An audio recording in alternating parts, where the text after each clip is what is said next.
자, 외계 행성계 탐사라고 적혀있죠. 그 외계 행성이 뭐냐? 여기서 개가 태양계를 말하는 거거든? 근데 앞에 외가 붙었으니까 태양계가 아닌 행성을 말하는 거야. 태양이 아닌 다른 별 주위를 공전하고 있는 행성. 그래서 용어를 좀 알아야 되는데 별이랑 행성, 항성 이런 거 차이 알아야겠죠? 우리가 지금까지 배운 거는 별이었어. 뭐 주계열성, 적색거성 지금까지 배운 게 다 별이었잖아. 별은 태양 같은 거. 그럼 지구는 별일까 아닐까? 지구는 별이 아니고 태양 주변에 이렇게 빙빙 돌고 있잖아. 이런 지구, 태양 이렇게 있으면 얘는 별이고 얘는 행성이야. 그럼 외계 행성 탐사라는 거는 태양을 찾는 게 아니라 지구와 같은 요런 애들을 찾는 거야. 어떤 별을 돌고 있는 행성을 찾는 게 외계 행성 탐사예요. 그래서 뭐 별은 다른 말로 항성이라고도 하고요. 항성이랑 행성 구별을 할 수 있어야 돼. 그래서 외계 행성계는 뭐냐면 태양계 밖에 존재하면서 별 주위를 공전하는 행성들이 이루는 계. 그러니까 태양계가 아닌 다른 계를 이제 그냥 외계 행성계라고 하는 거야. 그러면 외계 행성 탐사 방법을 보면요. 행성은 별에 비해서 크기가 작고 스스로 빛을 내지 않아. 봐봐, 태양에 비해서 지구는 크기 훨씬 작고 빛을 내지도 않잖아. 그래서 어둡기 때문에 직접적으로 관측하는 것이 거의 불가능하다. 그러니까 지구에서 수분지와 목도 천해 중에 천왕성, 해왕성을 육안으로 보는 게 불가능해. 우리 같은 태양계 내에서도 행성을 직접 관측하는 게 불가능한데 다른 외계 행성계를 또 직접 보는 건 아예 불가능하겠지. 별도 아니고 행성을 보는 건 힘들어. 이 주위를 도는 조그만한 애들이니까. 그래서 외계 행성을 찾으려면은 직접적인 관측으로 하는 건 불가능하고 주로 별을 이용하여 간접적인 방법, 그러니까 중심별을 이용하는 거지. 그러니까 이 행성이 돌고 있는 그 중심별을 관측해서 탐사를 한다는 거야. 그래서 뭐 어쨌든 보면요, 그 다음에 탐사 방법에 총 3가지가 있어. 오늘 이 3가지가 핵심이고 요것만 하면 그냥 끝인데 각각 하나하나가 되게 어렵거든. 근데 이 첫 번째가 제일 어렵고 두 번째, 세 번째는 그래도 좀 할만해. 요거 잘 들어야 돼. 중심별의 시선 속도 변화를 이용하는 방법. 그러니까 이 3가지 방법이 다 외계 행성을 탐사하는 방법인 거야. 그럼 첫 번째를 하기 전에 우리는 좀 사전 지식으로 알아야 될 게 여러 개 있어. 그래서 여기 왼쪽에 빈 공간 여기 있잖아. 여기에다가 좀 적어보자. 배경 지식으로 알아야 될 게 도플러 효과라는 걸 알아야 돼. 적어보세요. 끝. 여기 화살표 쭉 하고 이 1번의 사전 지식이야. 도플러 효과는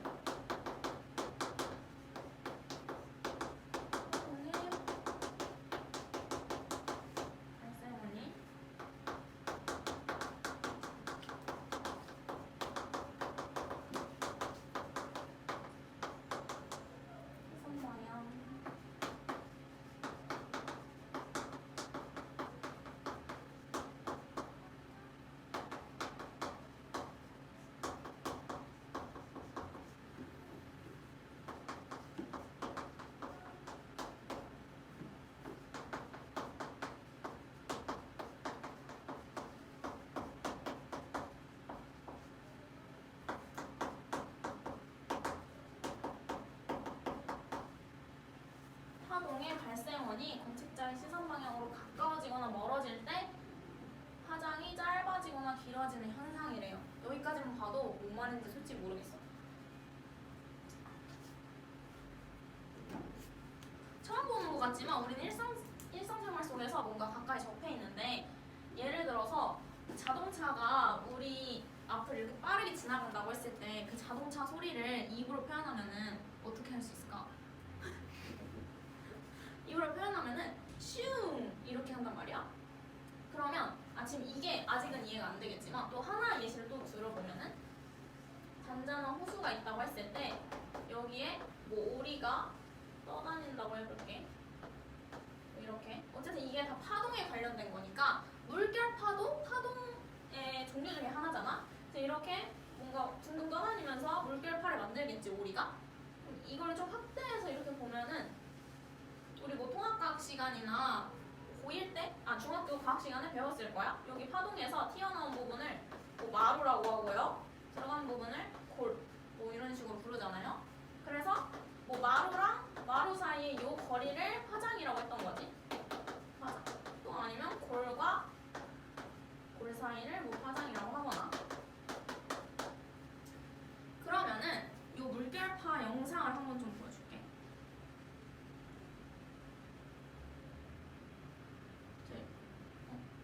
여기서 이렇게 있다 했을 때 여기에 오리가 이렇게 떠다닌다고 하면은 여기 이 오리를 중심으로 이렇게 파동이 생기겠지, 물결파가. 근데 만약에 오리가 오른쪽 방향으로 이렇게 이동을 해. 그럼 내가 이쪽에서 시선으로 바라봤을 때 이 가까워지는 쪽에 파장이 짧아져. 여기 이 거리가 짧아지는 거 보이지? 그리고 이쪽에 왼쪽은 멀어지잖아. 다시 보면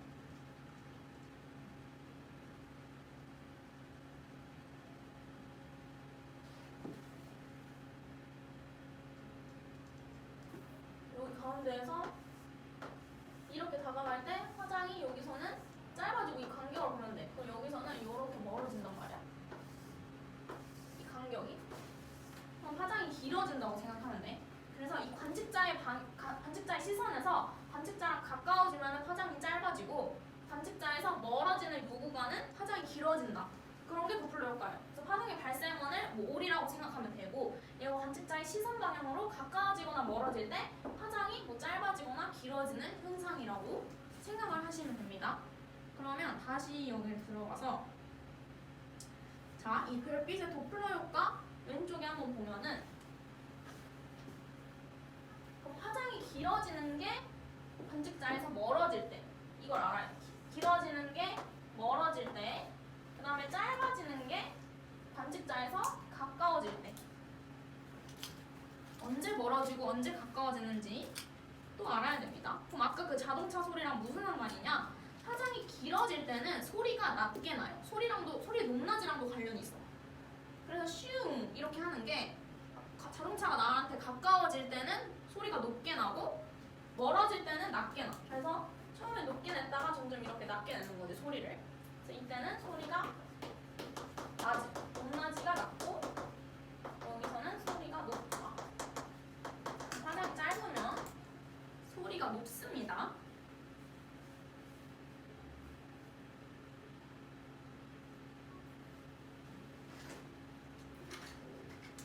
그러면은 이제 시선 속도라는 걸 또 알아야 되거든. 이 밑에 여기 한번 읽어보자.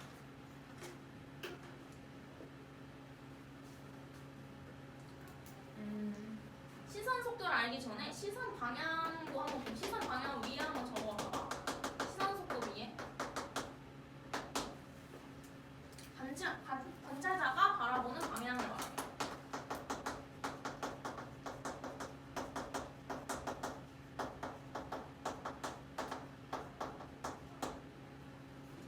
관찰자가 이렇게 바라본다고 할게. 그럼 방금 우리 물결에 의한 파동을 했잖아. 근데 빛에서는 도플러 효과가 어떻게 일어나나 생각을 해볼 거야. 그럼 여기 어떤 중심별이 있다고 해볼게. 이 중심별이 이 관찰자를 기준으로 멀어진다고 생각을 해봐. 이렇게 중심별이 여기 있었는데 여기로 이동하는 거야. 그럼 아까 도플러 효과에 의해서 어떤 애가 멀어지면은 파장이 어떻다고 해서 길어진다고 했지. 그러면 시선 속도, 여기 써져 있는 시선 속도가 플러스 값을 가진다라고 해. 여기 읽어보면은 가까워지거나 멀어지는 속도를 시선 속도라고 한대. 시선 방향으로. 그럼 시선 방향으로 가까워지면 마이너스 값, 멀어지면 플러스 값이라고 하는데 이 사람이 보는 방향에서 더 멀어지면은 플러스 값이라고 하는 거야. 그래서 앞으로 어떤 별이 나를 기준으로 가깝게 오거나 멀리 오는 거를 이렇게 가까워진다, 멀어진다라는 말로 안 쓰고 시선 속도가 플러스다, 시선 속도가 마이너스다 이런 식으로 표현을 하거든. 그럼 너네가 알아서 플러스면은 별이 멀어지고 있구나 이렇게 판단을 해야 돼. 멀어지면은 플러스, 그 다음에 이 별이 나한테 가까워지면은 마이너스. 시선 속도가 뭐가 플러스 마이너스 시선 속도를 말하는 거야. 오케이, 여기까지. 그럼 그 다음에 시선 속도가 플러스면은 파장이 길어지는 거잖아, 멀어지니까. 그럼 우리 공감형 할 때 파장 기네. 파장이랑 온도랑 뭐였어? 반비례였잖아. 파장이 길면은 온도가 어땠어? 낮았지? 그럼 색깔은 어땠어? 붉은색이었지? 그래서 시선 속도가 플러스면은 이걸 뭐라 하냐면 적색편이라고. 적색편이. 외워줘야 돼. 다 세트야. 멀어지는 거 시선 속도 플러스, 그럼 파장 길어지면 적색편이. 이렇게 다 세트로 묶어서 외워야 돼.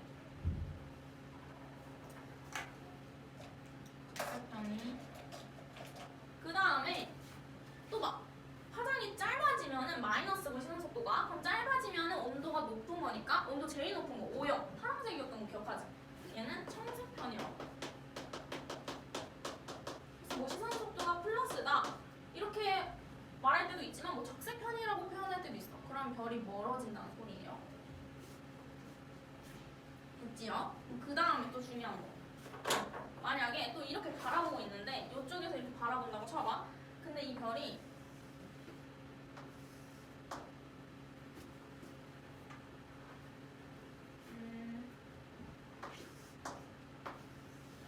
이쪽으로 가는 애랑 이 별이 이쪽으로 이동하고 이쪽으로 이동하고 루트가 두 개가 있대. 그럼 이 둘 다 얘가 보는 방향에서 멀어지는 거니까 둘 다 적색편인 건 맞아. 근데 둘 중에 적색편이 값이 어떤 별이 더 클까? B? 왜? 맞았어. B야. 이걸 어떻게 보면 되냐면 여기서 이렇게 사분면처럼 그거 얘가 뭐 원점이라고 생각하고 그러면 각각의 좌표가 있을 거 아니야. 뭐 x, y 얘는 뭐 x2, y2 뭐 이런 식으로 좌표가 나오겠지? 그럼 얘는 y 좌표가 중요하지 않아. 이 x, y 좌표가 있을 거 아니야. a 값은. 그러면 여기 y가 있겠지? 근데 y 값은 중요하지 않고 우리는 x 값만 보면 돼. 왜냐면 도플러 효과라는 게 이 사람이 보는 방향에서 얼마나 멀어지냐잖아. 민재야. 얼마나 멀어지냐잖아. 그럼 위로 가는 건 중요하지 않아. 얘가 보는 방향에서 이렇게 위로 왔다 갔다 하는 거는 멀어지는 방향이 아니잖아. 이쪽 오른쪽으로 가는 게 중요하단 말이야. 그러니까 이 x 값만 보면 돼. 그럼 x 값만 봤을 때 그냥 딱 봐도 b가 더 x가 길잖아. x보다 x2가 훨씬 더 길잖아. 그럼 그냥 간단하게 아 b가 적색편이니까 더 크네. 얘한테서 더 멀어지는 게 더 크다고 하면 돼. 그래서 이런 게 좀 더 어렵게 나오면 이제 고성 기출에서는 이렇게 각도를 줘. 여기가 30도, 여기가 60도다. 뭐 이런 식으로 해서 어디가 더 적색편이 값이 큰지 계산을 해야 돼. 그래서 이 빗면이 뭐 V라고 하면은 여기 x 값은 V 코사인 30, x2는 V 코사인 30, x는 V 코사인 60 이런 식으로 표현을 합니다. 적색 편의 값을 시선 속도를 여기 대각선은 V라고 하면 뭔지 알지? 이 빗변이랑 여기 코사인 30도 곱해가지고 여기 밑면에 x값 구하는 거 이렇게 표현을 해요. 또 알아둬야 되고 그 다음에 만약에 여기 밑에서 얘가 바라보는데 별이 여기 있었어. 근데 여기서 여기로 올라왔어. 그럼 얘는 편의값이 몇일까? 얘는 적색편일까? 청색편일까? 얘는 가까워지는 것도 아니고 멀어지는 것도 아니기 때문에 이런 경우에는 시선 속도가 0이라고. 항상 도플러 효과는 별이 여기로 오냐 여기로 오냐 그 x축 방향으로만 중요한 거고 위아래로 이렇게 왔다 갔다 하는 거는 그냥 시선 속도 0입니다. 도플러 효과가 일어나지 않아. 이런 경우는 도플러 효과 일어나지 않은. 오케이? 무슨 말인지 알겠지? 가까워지거나 멀어지는 것만 중요한 겁니다. 그 다음에 찐 마지막 뭐를 하나 더 하면 뭐 여기 밑에다 하나 더 적어놔. 이거는 교과서마다 나오는 데도 있고 안 나오는 데도 있어서 일단 적어두고 안 나오면은 그냥 이제 적어도 됩니다. 이 시선 속도를 항상 이 시선 속도를 V라고 하는데 얘를 어떻게 표현을 하냐면 C 곱하기 파장에다가 변화된 파장 뭐 이렇게 구합니다. 항상 어떤 중심원이 발생원이 나한테서 멀어지거나 가까워지면 파장이 짧아지거나 길어진다고 했잖아. 예를 들어서 이 시선 속도 어떻게 계산하냐면 원래 파장이 600나노미터인 애가 있어. 근데 적색편이 나한테서 점점 멀어져서 파장이 606파장으로 계산이 된 거야. 파장이 길어진 거지. 나한테서 멀어지고 있어서. 그럼 이런 거 어떻게 계산하면 되냐면 원래 파장이 600이었고 그 다음에 변화된 파장 여기 변화량이지 6. 그 다음에 C는 광속이니까 문제에서 줄 거야 뭐 값이 몇인지. 그냥 이렇게 계산하면 돼. 근데 여기서 중요한 거 여기 밑에다가 하나 더 써봅시다. 멀어지는 속도가 클수록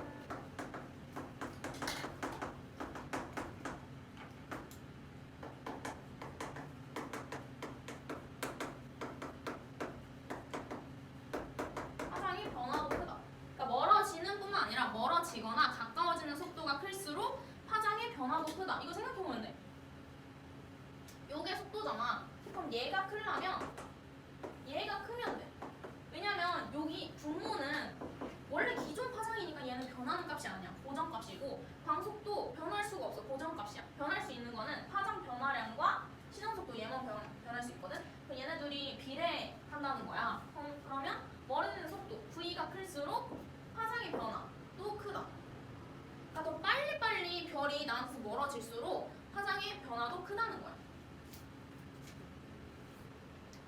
있지요? 그럼 실제로 이거 보자. 어떤 식으로 나타나냐면 요거 지운다? 이 1번이 원래 파장이래. 어떤 별의 파장을 측정했을 때 요 1번 선으로 나타내야 되는데 항상 요 빨간색 쪽이 파장이 긴 거고 보라색, 파란색 쪽이 파장이 짧은 거야. 그러면 이 2번 같은 경우에는 요 1번이 이렇게 이동을 했잖아. 파장이 길어졌잖아. 그러면 별이 시선 방향에서 이제 멀어지고 있는 거지.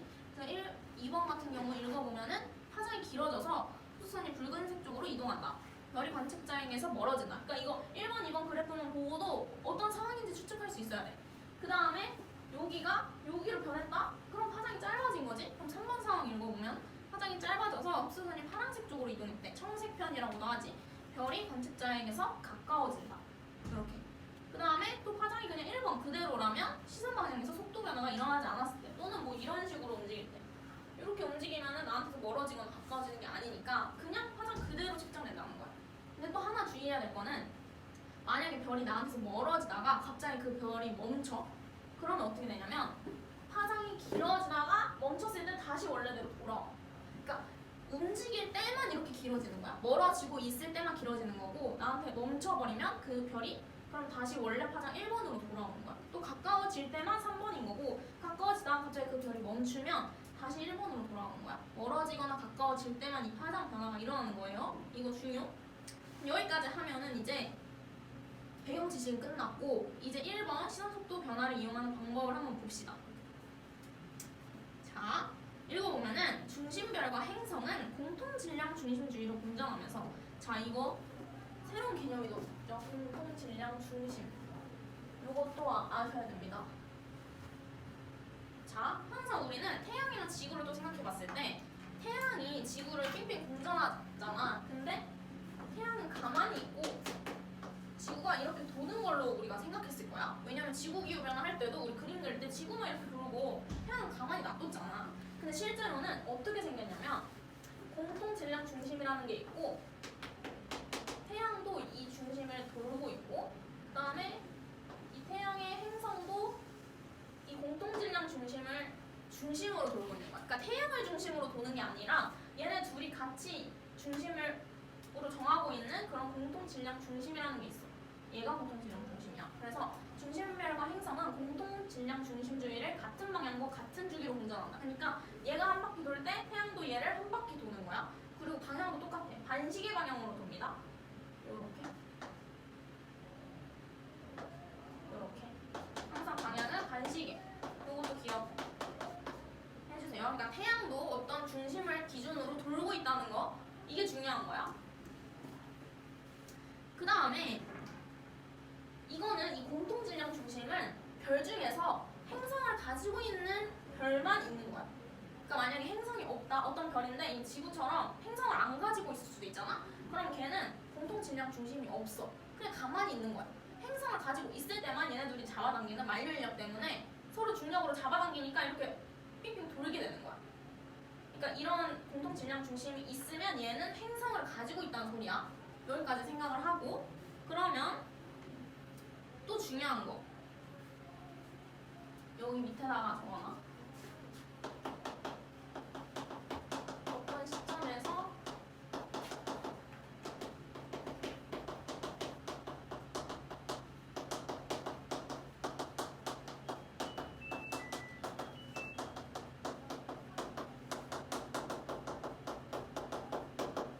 어떤 시점에서 행성과 중심별의 방향은 반대이다. 운동하는 방향이라 생각하면 돼. 그러니까 공전 주기랑 공전 방향은 똑같대. 근데 딱 갑자기 이렇게 공전하고 있다가 딱 멈추잖아? 그럼 얘네 방향이 항상 반대야. 그러니까 뭔 말인지 잘 설명해 줄게. 이 태양이 딱 이 시점에서 딱 멈췄다고 쳐봐. 그럼 얘 태양은 여기로 가고 있겠지? 그럼 이 지구는 무조건 여기로 가고 있다. 항상 서로 정반대 방향으로 가고 있어. 이거 진짜 중요해. 그래서 우리는 이 모서리에서 태양이 여기 있을 때, 여기 있을 때, 여기 있을 때, 여기 있을 때 이 모서리 방향을 다 알고 있어야 돼. 그러니까 물론 태양은 아니고 우리 중심별. 그러니까 우리가 관측하려고 하는 그 행성이 돌고 있는 중심별을 말하는 거야. 나는 대표적으로 지구랑 태양을 그냥 표시를 한 거고. 다 됐죠? 그럼 실제로 이렇게 봐봐. 다 방향 봐봐. 중심별이 위로 갈 때 행성 밑으로 내려가고 있죠. 이렇게 방향 다 반대라고. 근데 이 공전 방향은 똑같아. 반시계는 똑같아. 그 다음 두 번째도 중심별이 여기로 갈 때 행성은 여기로 가고 있죠. 얘도 방향 반대지? 얘도 방향 반대지? 그럼 이거 도플러 효과랑 무슨 상관인지 한번 볼게. 두 번째 먼저 보자. 우리가 관측하는 거는 항상 중심별이야. 아까도 말했지.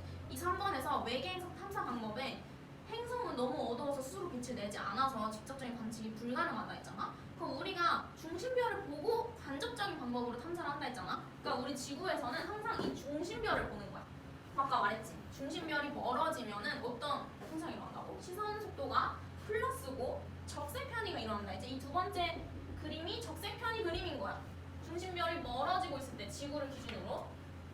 그러면 오른쪽 보면은 적색 편이 원래 기준 파장보다 오른쪽으로 파장이 찍히고요. 그 다음에 중심별이 지구에서 멀어질 때는 파장이 길어짐으로 흡수선이 붉은색 쪽으로 이동하는 적색 편이가 나타난다. 중요해 얘들아. 이거 진짜 개중요해. 이 적색 편이 일어날 때 파장 어떻게 되고 흡수선 어떻게 되면서 그림은 어떤 식으로 변하는지 다 외우고 있어야 돼. 그 다음에 청색 편이는 뭐겠어? 이렇게 쭉쭉 돌다가 이 태양이 태양 아니고 중심별이 이렇게 돌다가 이 위치에서는 이렇게 가까워지고 있겠지? 그러니까 내가 항상 중심별을 관측한다고 하는 게 왜냐면 이거를 조금이라도 착각해서 행성으로 생각하면은 얘는 위치가 완전 반대잖아. 얘가 가까워지면 행성은 멀어지고 있단 말이야. 그럼 행성으로 착각을 하면 완전히 거꾸로 풀게 돼버려. 이 행성만 보면 적색편이잖아. 행성은 나한테서 멀어지니까. 그래서 잘 봐야 돼. 우리는 중심별을 관측하는 거고 우리가 찾는 거는 행성인 거야. 외계 행성 탐사 방법이니까. 그럼 얘는 청색편이니까 이 파장을 기준으로 왼쪽으로 찍히는 거지. 파장이 짧아지는 거. 그러면 중심별이 지구에 가까워질 때는 파장이 짧아지고 수선이 파란색 쪽으로 이동하는 청색편이 밑줄. 청색편이가 나타난다. 그림 어떻게 생겼는지 알겠지? 자, 그러면 만약에 이 중간중간에서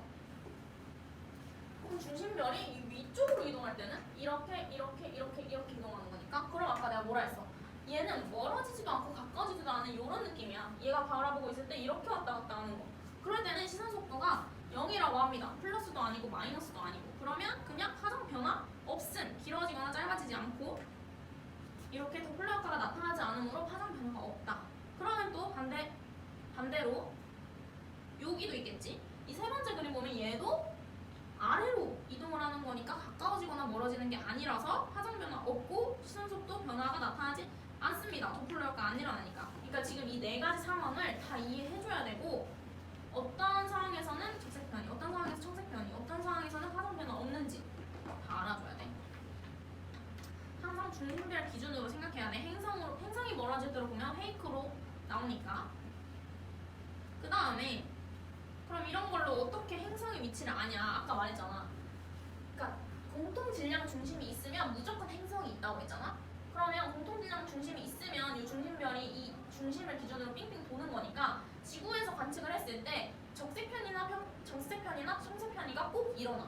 가까워지거나 멀어지는 이런 과정이 꼭 일어나. 얘를 중심으로 빙빙 도니까.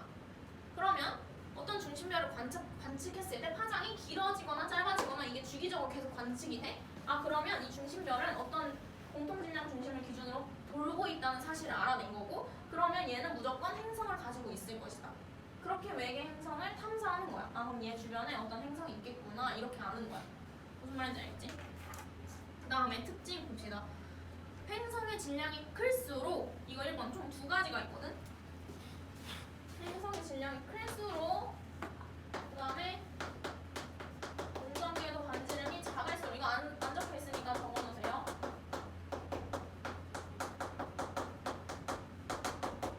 공전궤도 반지름이 작을수록 도플러 효과가 크게 일어난대.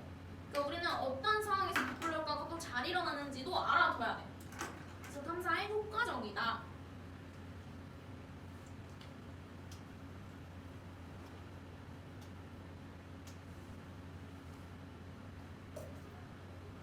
그냥 외우면은 헷갈리니까 또 왜인지를 생각을 해봐야겠죠? 질량이 크면은 이게 이 공통 질량 중심이란 게 왜 생긴 거냐면 행성이랑 그 중심별이랑 서로 중력 때문에 잡아당기는 힘, 만류 인력 때문에 생긴 거야. 그럼 질량이 크면 클수록 만류 인력이 세지겠죠? 행성이 질량이 커지면은 서로 잡아당기는 힘이 더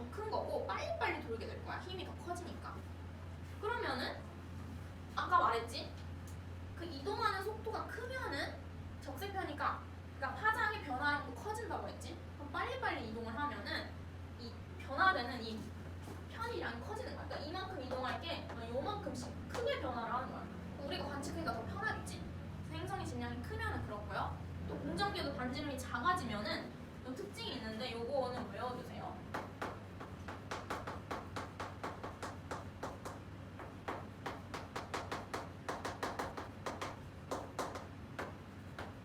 암기하시면 됩니다. 공전 궤도 반지름이 작아지면은 공전 주기가 작아지고 공전 속도가 커집니다. 여러분 자면 안 돼요. 이거는 외우는 거 아니고 그냥 당연하게 생각하면 돼. 공전 궤도 반지름이라고 하는 게 이 원래 이렇게 있으면 이 반지름이 작아진다는 거야. 그럼 중심별이랑 행성 사이의 거리가 가까워지겠지? 그럼 아까 질량이 클 때랑 똑같아. 서로 가까워지니까 서로 잡아당기는 힘이 더 커지는 거야. 그럼 더 빨리빨리 돈다고 생각하면 돼. 그럼 주기가 감소할 거고 속도가 빨라지는 거지. 빨라지면 도플러 효과가 크게 나타나겠죠? 이게 헷갈리면 또 이렇게 생각해도 돼. 항상 행성이랑 중심별은 일직선상에 위치해 있거든. 요 1, 2, 3, 4번 그림 다 보면은 쭉 연결할 수가 있어. 다 일직선상이야. 그러면 항상 이런 거를 어떻게 표현하냐면 시소로 표현을 해. 일직선상에 있으니까 얘가 중심별이고 얘가 행성이라고 할 수 있지. 근데 이 균형이 맞아야 되니까 그럼 중심이 어디 쪽에 있어야 돼? 이 중심별 쪽에 중심이 있어야 된단 말이야. 이 중심을 공통질량 중심이라고 생각하면 돼. 태양 이 중심별 쪽이랑 훨씬 더 가까워. 이 균형을 맞추려면. 근데 만약에 행성의 질량이 커지면 어떻게 되겠어? 질량이 커지면 좀 더 이렇게 커진다고 해볼게. 그럼 이 공통질량 중심이 조금 더 행성 쪽으로 이동을 하겠죠. 이 무게를 맞추려면. 그러면 생각해봐. 이 태양이랑 공통질량 중심 사이의 거리가 조금 더 멀어졌어. 이 그림을 봤을 때 공통질량 중심 사이의 거리가 이렇게 더 멀어졌어. 그럼 이 중심별이 여기서 여기까지 이동하는 길이가 더 커지겠지?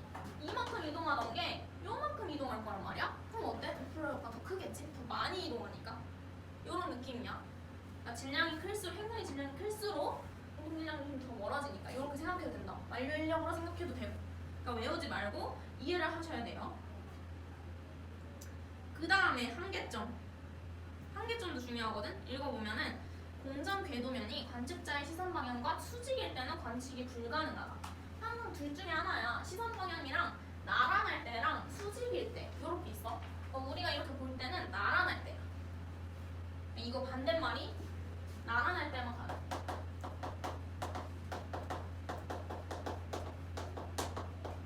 그러니까 무슨 말이냐? 수직일 때를 한번 그림을 그려보면은 얘가 이렇게 바라볼 때 공전 궤도면이 이렇게 생겼다고 생각하면 돼.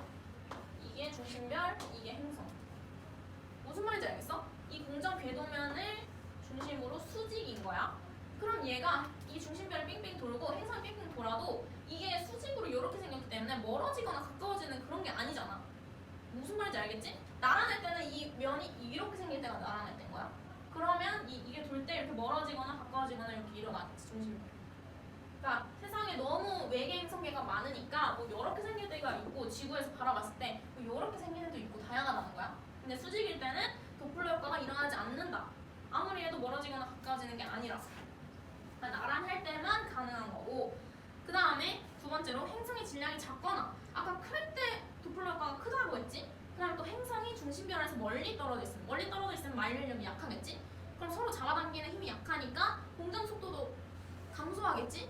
그러면 당연히 도플러 효과가 잘 안 일어나겠지. 그래서 중심별의 이동 속도가 작아서 관측이 어려워진다. 그러니까 지구처럼 작은 행성을 발견하기 어렵다.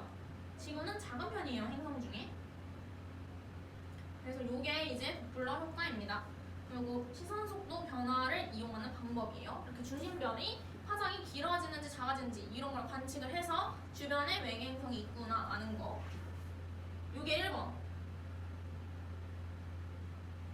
그 다음에 2번 봅시다. 얘들아 졸려? 물 먹고 올래? 인자 너 자꾸 잘해. 지금 졸면 안 돼. 자 여기서부터 쉬워. 아까 도플러 효과 너무 길었지. 이거 너무 간단해. 볼게. 식현상을 이용하는 방법이라고 적혀 있어.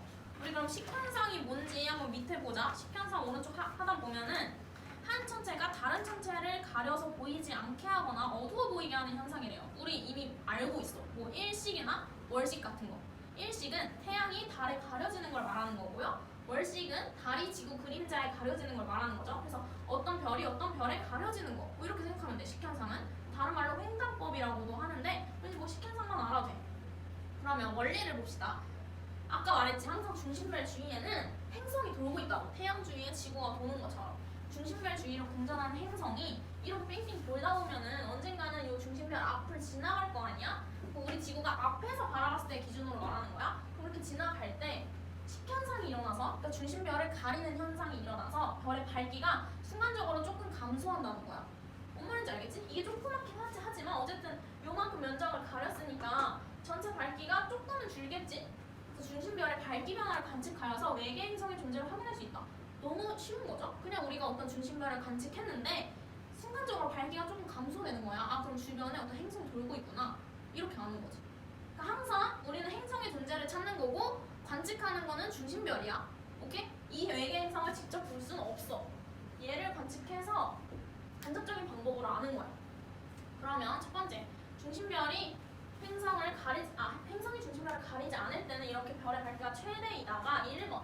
그다음에 2번, 행성의 일부가 중심별을 가릴 때, 그러니까 한 여기 정도 걸칠 때는 이렇게 내려오겠지. 그러다가 완전히 다 가려버리면은 별의 밝기가 최소가 돼. 이렇게 완전히 다 가린 3번에서는 최소가 되는 거야. 이렇게. 너무 쉬워. 이런 게 식현상이고, 여기서 한번 요거 한번 적어보자. 요 길이를 A라고 하고요. 요 길이를 B.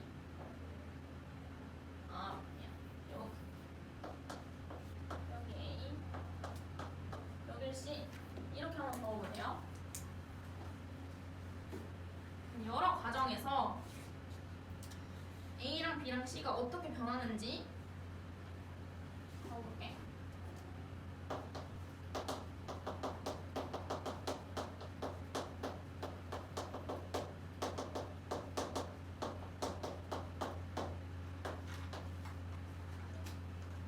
문제야, 저거.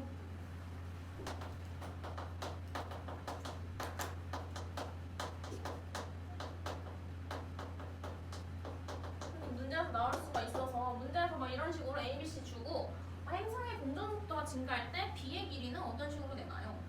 C의 길이는 어떻게 변하나요? 이런 식으로 나올 수 있으니까 과정을 다 적어보시는 겁니다. 행성의 공전 속도가 증가할 때는 A랑 B만 할게. 이런 거 사실 외울 필요가 없고 너무 당연한 거야. 그냥 내가 직접 생각을 해보면 돼. 행성이 조금 더 빨리 돈다고 생각을 해봐. 그러면 요 살짝 가려지는 요 이만큼이 A잖아. 이게 시간이 더 짧겠지? 빨리 지나가니까? 그럼 A가 짧아지는 거야. 그 다음에 B도 마찬가지로 행성이 빨리 지나가? 그럼 가리는 시간이 짧겠지? 그럼 B도 작아지는 거야. 외울 필요 없어. 너무 당연히 생각해보면 돼. 그냥 A랑 B가 작아지는 건 당연한 거죠.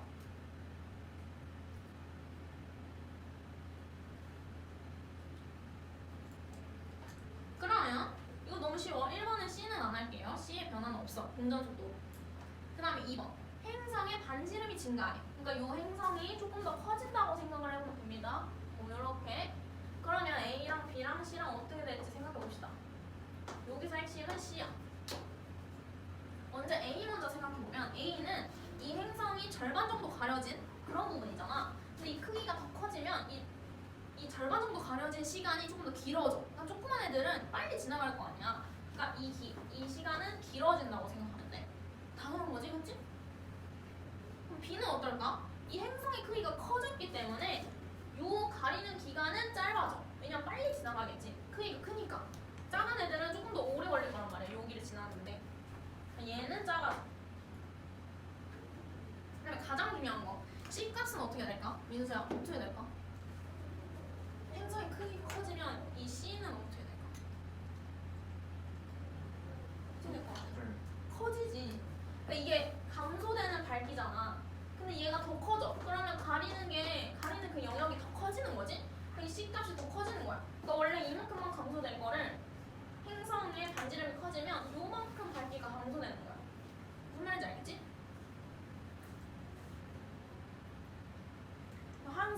이 밝기가 감소하는 그 폭은 행성의 단면적이랑 비례를 해요.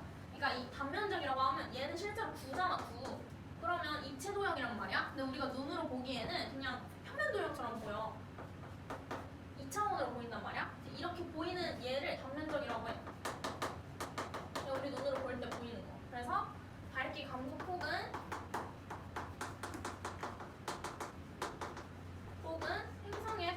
행성의 단면적이랑 비례를 하고요. 그러니까 행성의 단면적이 크면 클수록 밝기 감소 폭도 커지는 거야. 근데 단면적은 어떤 거에 비례해? 파이 r 제곱이잖아? 그럼 얘는 반지름 제곱에 비례한다. 그러니까 즉, 이 C는 항상 반지름 제곱에 비례한다는 거야. 근데 이거 그냥 반지름이라고 적으면 또 중심별이랑 헷갈릴 수 있으니까 행성의 반지름 제곱에 비례한다. 요 밝기 감소 폭이 C가. 그래서 얘는 오른쪽에 적혀 있어요. 행성의 반지름과 중심별의 밝기 감소량의 관계. 다 읽어볼 필요 없고 그냥 한 줄 요약하면 행성에 의해서 별이 가려진 면적은 행성 반지름 제곱에 비례한다. 그냥 이거야. 한 줄 요약하면 별거 아니죠? 요런 게 이제 식현상을 이용하는 방법. 그러면은 밑에 보면은 행성의 반지름 클수록 별의 밝기가 크게 감소하므로 탐사에 효과적이다. 이것도 마찬가지로 탐사에 효과적인 그 과정들이 있어요. 한번 보면은 첫 번째는 행성의 반지름이 클수록, 그 다음에 얘도 하나가 더 있는데 안 적혀있어. 공전궤도 반지름이 작을수록.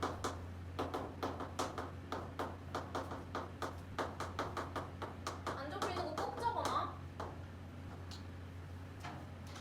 공전궤도 반지름이 작을수록. 그럼 얘도 마찬가지로 아까 말했던 것처럼 반지름이 작으면 중심별이랑 행성이랑 가까워지는 거니까 완료 인력이 커지고 더 빨리빨리 도니까 공전 주기가 감소되는 겁니다. 이 말은 즉 공전 주기가 감소되는 거란 뜻이야. 그러면 다 설명을 해볼게. 왜 더 효과적일까? 일단 행성의 반지름이 크면은 가리는 부분이 더 큰 거잖아. 그러면 이렇게 쭉 나타냈을 때 만약에 너무 행성이 작아. 그럼 뭐 이런 식으로 밝기가 감소되겠지? 그럼 이게 뭔가 명확하지가 않아. 근데 뭐 이런 식으로 보여? 그러면 명확하지, 뭔가 가리고 있다는 게. 그래서 이게 더 효과적이라는 거야. 행성의 반지름이 크면 클수록 가리고 있다는 게 확 보이니까. 그 다음에 공전궤도 반지름이 작으면 왜 효과적이냐면 공전궤도 반지름이 작으면 공전 주기가 작잖아. 이 말은 알겠지? 가까워지니까 더 빨리빨리 돌아서. 그러면 생각해봐. 만약에 어떤 행성이 중심별을 도는데 한 100년이 걸려. 공전 주기가 100년, 200년이 걸려. 그럼 어떤 과학자가 중심별 앞에 이렇게 식현상이 나타나는 걸 확인했어. 근데 이게 주기적으로 관측이 돼야 돼. 이렇게 하다가 또 언젠간 다시 한 바퀴 돌아서 이렇게 한 번 더 관측이 돼야지 이게 식현상이라고 말을 할 수가 있어. 만약에 여기서 끝나버리면은 행성이 돈 게 아니라 갑자기 앞에 어떤 유성이 지나가서 이 중심별의 밝기를 가렸던 걸 수도 있잖아. 그러니까 꼭 행성이라고 생각할 수는 없단 말이야. 이게 주기적으로 똑같이 이렇게 관측이 되어야지 한 바퀴씩 돌면서 행성이 앞을 계속 가리는구나 할 수가 있어. 근데 이 공전 주기가 100년, 200년이 되면은 이 한 번 관측하고 두 번째까지 관측하는데 연구하는 과학자들이 다 죽어. 너무 주기가 길어버리면. 그러니까 공전 주기가 짧아야지 한 번씩 이렇게 감소되는 게 관측이 되면서 뭔가 탐사에 효과적이다라는 거야. 그러니까 공전 주기가 너무 길면은 식현상을 관측하기가 힘들죠. 그러니까 다음 주기를 관측하기 힘드니까. 무슨 말인지 알겠지? 그래서 중심별이 밝기가 감소하는 시간 또는 밝기 변화를 측정하여서 뭐 반지름을 추정할 수 있대요. 그 다음에 행성이 공전함으로 주기적으로, 여기 밑줄 주기적으로가 중요해. 이 밝기 변화는 주기적으로 일어나는 거야. 행성은 계속 앞을 가리니까 돌면서. 그 다음에 뭐 행성 대기를 통과한 별빛을 분석하면 행성의 대기 성분을 알 수 있대요. 마지막 한계점. 행성의 공전 궤도면이 관측자의 시선 방향과 식현상이 일어날 정도로 나란한 경우에만 일어날 수 있대. 얘도 마찬가지로 아까 도플러 효과랑 똑같아. 나란할 때만 이용할 수 있는 거야. 근데 얘도 생각해봐. 만약에 공전 궤도면이나 수직이야. 요렇게 생겼어. 그럼 아무리 이렇게 돌아도 이 행성은 얘를 가릴 수 없어. 여기서 바라보면은. 여기서 바라보면은 가리겠지. 여기서 이렇게 보면. 그러니까 또 수직이어도 불가능한 거야. 오케이? 근데 얘는 무조건 나란해야지만 가능하고 도플러 효과 1번 경우에는 이렇게 수직만 아니면 돼. 완전한 수직만 아니고 이렇게 생기면 이 중심별이 멀어지거나 가까워지긴 해. 조금만 비스듬해도. 그러니까 1번의 경우는 완전히 나란하거나 아니면 조금 비스듬해도 가능해 1번은. 근데 2번은 이 식현상은 그냥 완전 나란해야지만 가능해. 오케이? 요렇게 돼도 중심별이 행성에 가려질 수가 없어. 요렇게 생겨야지만 가려질 수가 있는 거야. 그러니까 나란한 거. 완전히 나란해야 돼 얘는. 그래서 별개의 식현상을 일으키는 것과 구분하기 힘들다. 그러니까 행성이 별을 가리는 것과 별과 별이, 그러니까 별이 별을 가리는 것과 구분하기 힘들대. 그러니까 어떤 별이 어떤 별 앞을 지나가서 발길을 감소시켜 볼 수도 있으니까 구분하기 힘들대요. 그래서 일단 3번까지 하면 오늘 좋을 것 같아서 일단 뒤에 문제 딱 2개만 풀어보고 쉬는 시간 가자. 자, 2번, 4번 한번 풀어보세요. 자, 일단 이렇게 1번, 2번이 문제로 나오면 어떻게 나올지. 완전은 쉬운 편이에요, 문제가. 감안하고 하세요. 2번, 4번.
윤호야, 너 풀었어?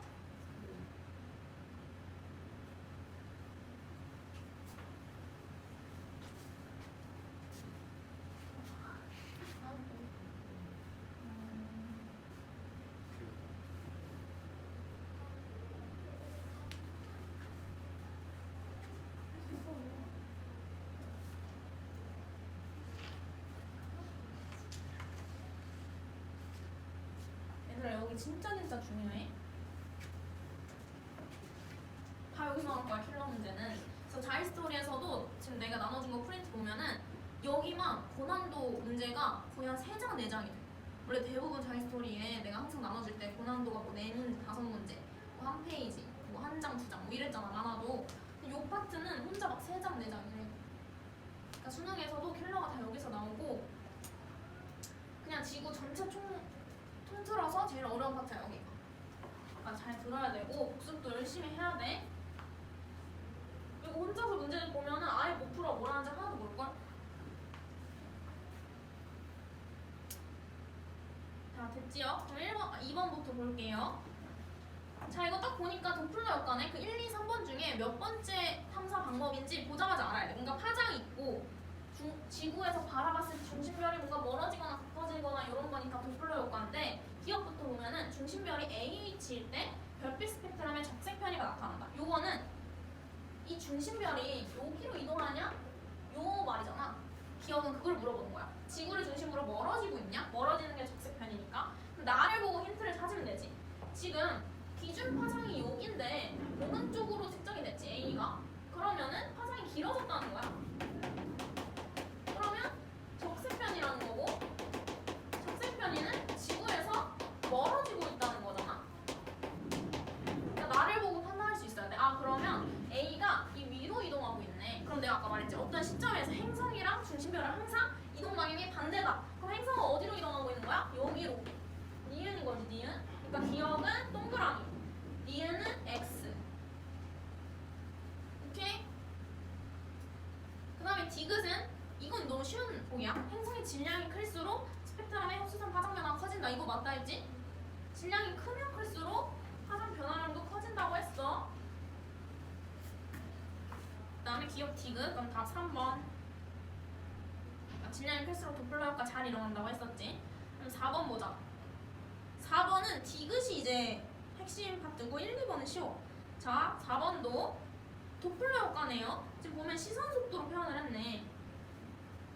그러면 이 시선 속도가 y축이야? 그리고 해석할 수 있어야 돼. 플러스인 것은 멀어지고 있는 거, 중심별이.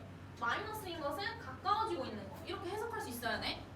가까워진거나 멀어진다 이런 식으로 표현 안 한다고. 시선 속도 플러스 마이너스로 표현한다고. 여기서는 친절하게 후퇴 접근 이런 말을 써줬어. 완자니까. 실제로 이런 거 안 적혀 있어. 기억 보면은 외계 행성의 공전 주기는 A이다. 이거 맞죠? 왜냐면 한 번 후퇴했다가 한 바퀴 돌고 다시 후퇴하는 구간이 와. 그러면 여기서부터 여기까지가 주기가 될 수 있겠지. 기억 맞아. 그다음에 니은. 외계 행성의 공전 궤도면이 시선 방향이 수직일 경우에는 일단은 우리 도플러 효과 할 때 수직일 때는 관측이 아예 불가능하다고 애초에 배웠어. 근데 B가 현재보다 커진다. B가 현재보다 커지면 도플러 효과가 더 관측이 잘 되는 방향인 거야. 근데 아니지. 수직일 때는 아예 관측도 불가능해. 그럼 B가 굳이 말하면 작아진다고 말을 해야 되는데 애초에 뭐 관측이 안 되니까 X. 그다음에 디귿. T일 때 외계 행성이 중심별을 가리는 식현상이 일어난다. 일단은 식현상은 도플러 효과가 일어날 때 같이 일어날 수 있어. 왜냐면 도플러 효과나 식현상 둘 다 공전 궤도면이랑 관측자의 방향이랑 이제 나란할 때 발생하는 거니까 둘 다 일어날 수 있는데 T일 때 일어나는지 이거를 잘 체크를 해야 되는 거야. 그러니까 접근하거나 후퇴할 때 그 사이가 T 값인 거야. 그러면 이걸 봤을 때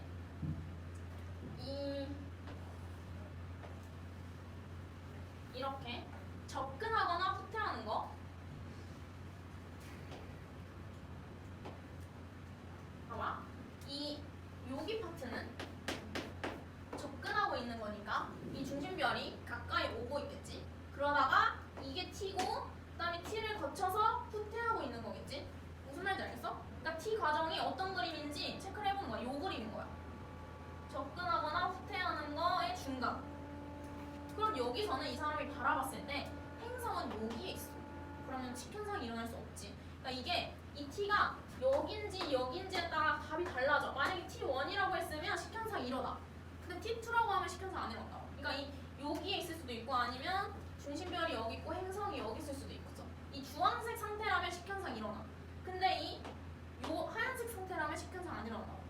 그러니까 이 위치가 여긴지 여긴지 우리 극대극소 하는 것처럼 앞에가 풀에서 마로 바뀌는지 마에서 풀로 바뀌는지 잘 체크를 해야 된다는 거야. 식현상 있을 때.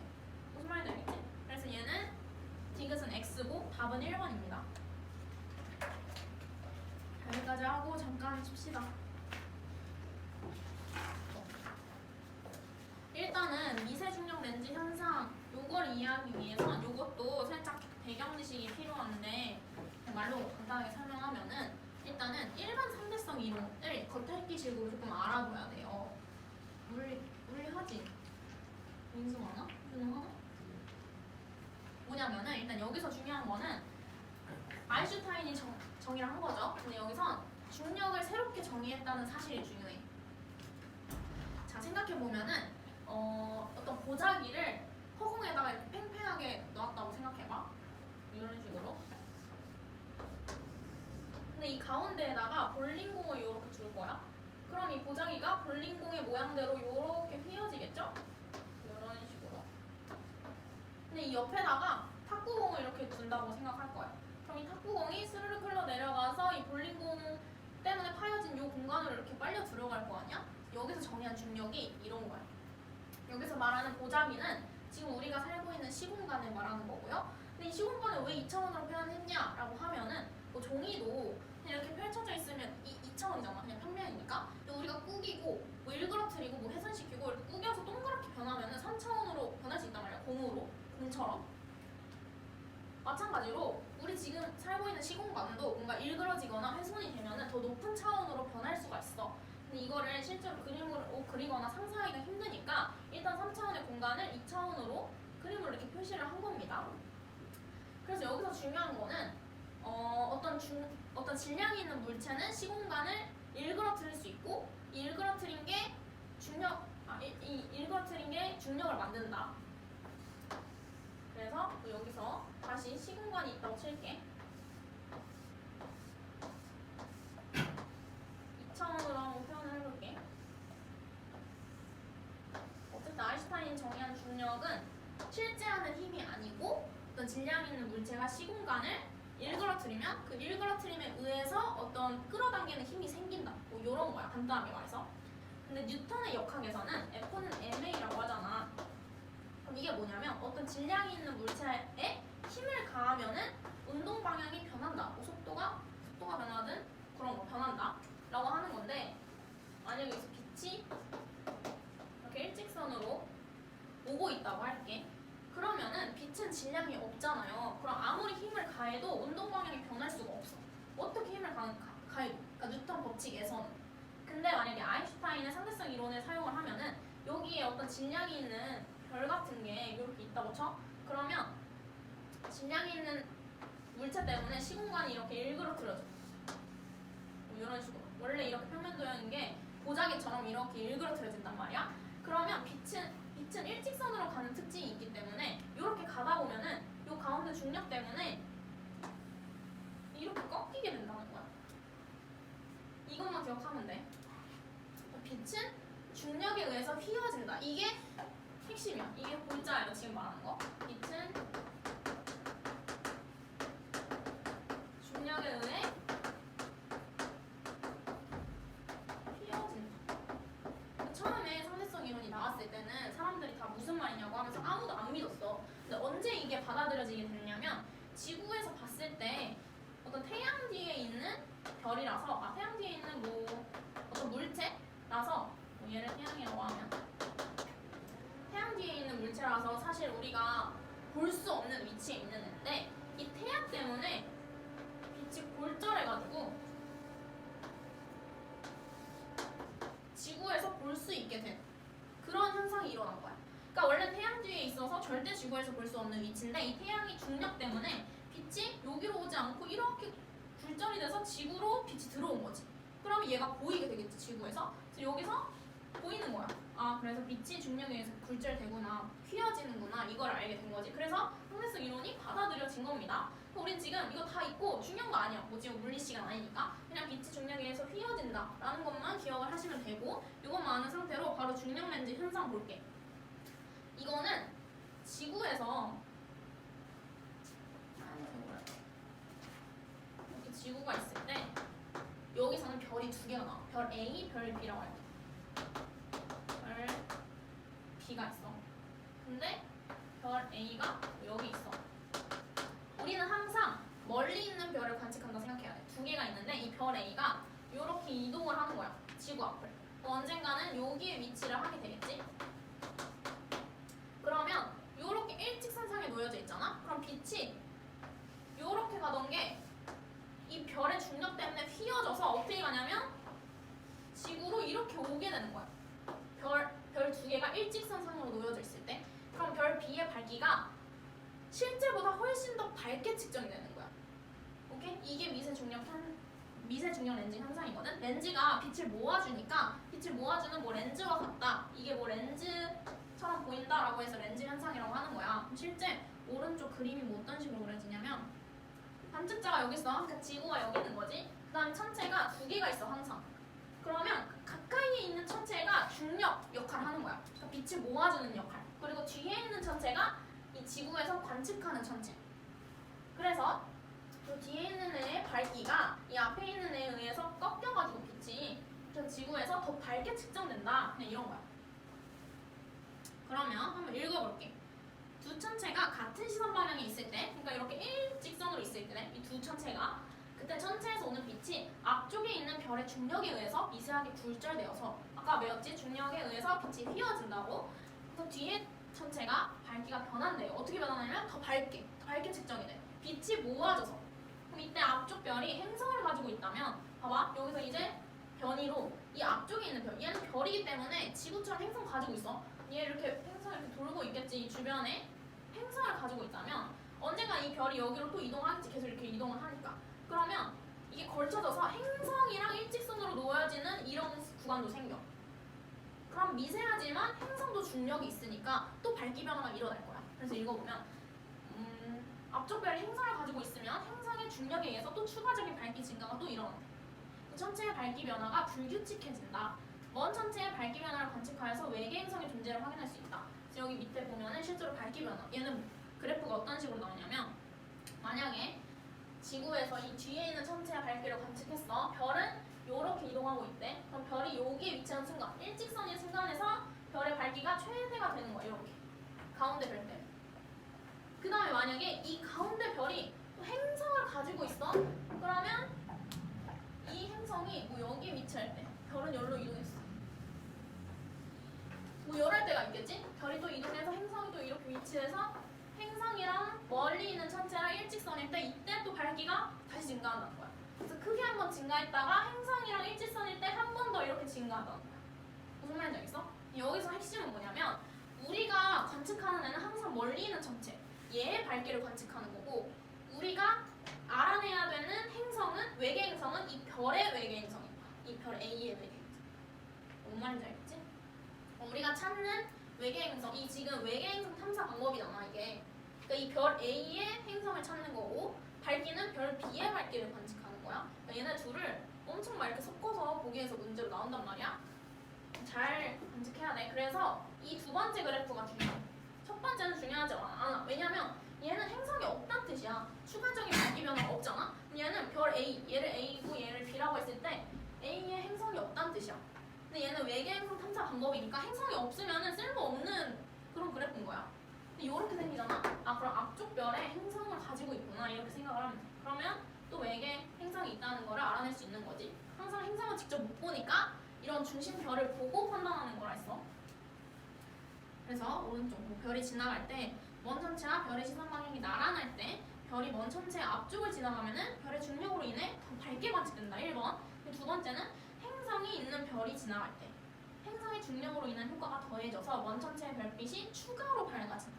이렇게 가다가 갑자기 한 번 더 밝아지는 저런 그래프가 된다는 거죠. 그래서 마지막으로 특징 볼게요.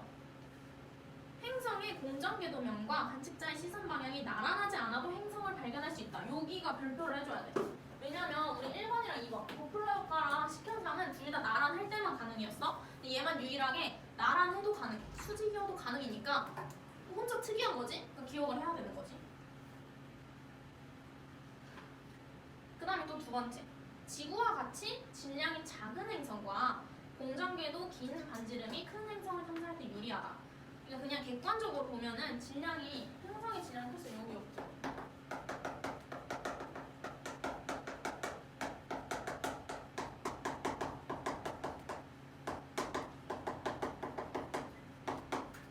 우리 항상 도플러 효과랑 식현상 둘 다 어떨수록 효과가 좋은지 다 배웠잖아. 얘도 마찬가지로 그냥 객관적으로만 보면은 행성의 질량이 크면은 탐사에 유리해. 왜냐면 커야지만 이 밝기 변화도 클 거 아니야. 만약에 조그마하면은 이 밝기 변화가 뭐 이렇게 조금만 커지겠지?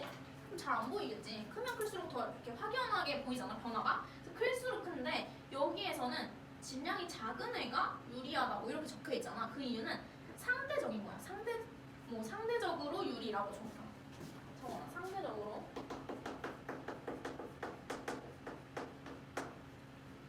그러니까 식현상이랑 도플러 효과가 질량이 작은 애들은 거의 관측이 안 돼. 그러니까 질량이 큰 애들이 전부 다 식현상이랑 도플러 효과로 관측이 된단 말이야. 그래서 질량이 작은 애들은 상대적으로 이 미세중력 현상으로 많이 관측이 되는 거야. 그러니까 객관적으로 보면은 질량이 큰 게 더 유리하긴 한데 작은 애들이 아예 1번, 2번으로 관측이 아예 불가능하다 보니까 그 작은 애들이 얘로 관측이 된다. 그냥 이런 느낌인 거거든. 그래서 헷갈리면 안 돼. 행성의 질량이 클수록 관측이 잘 되는 건데 왜 이렇게 적혀 있지? 이건 그냥 상대적인 거다. 1, 2번에 비해서 조금 더 작은 애들이 관측이 된다. 뭐 이렇게 판단을 하면 돼. 그 다음에 공전궤도가 긴 반지름이 공전궤도 긴 반지름이 큰 행성을 탐사할 때 유리하다. 이것도 밑줄. 큰 행성. 지구와 같이 질량이 작은.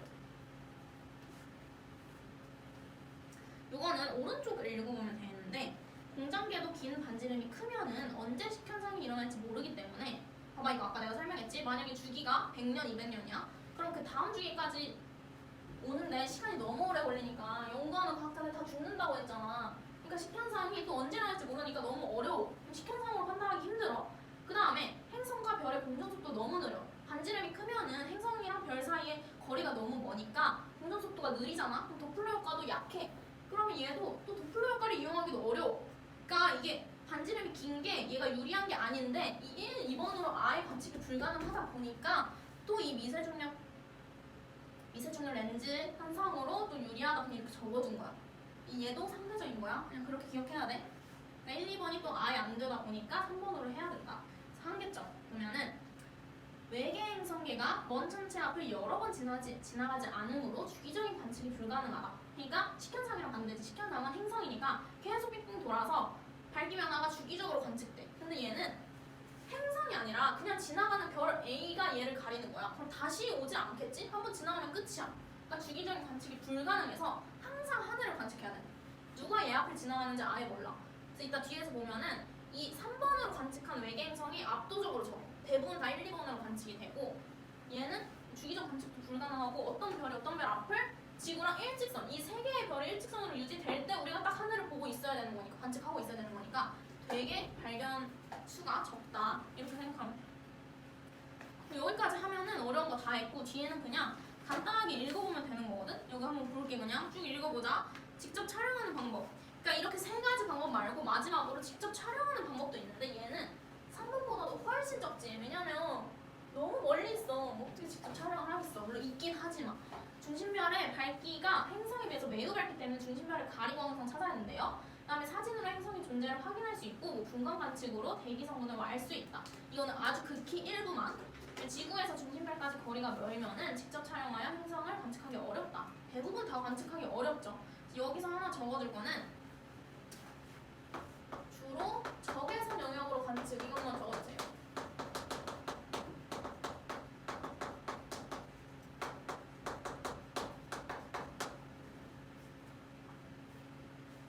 이거는 그냥 지구를 생각해보면 돼.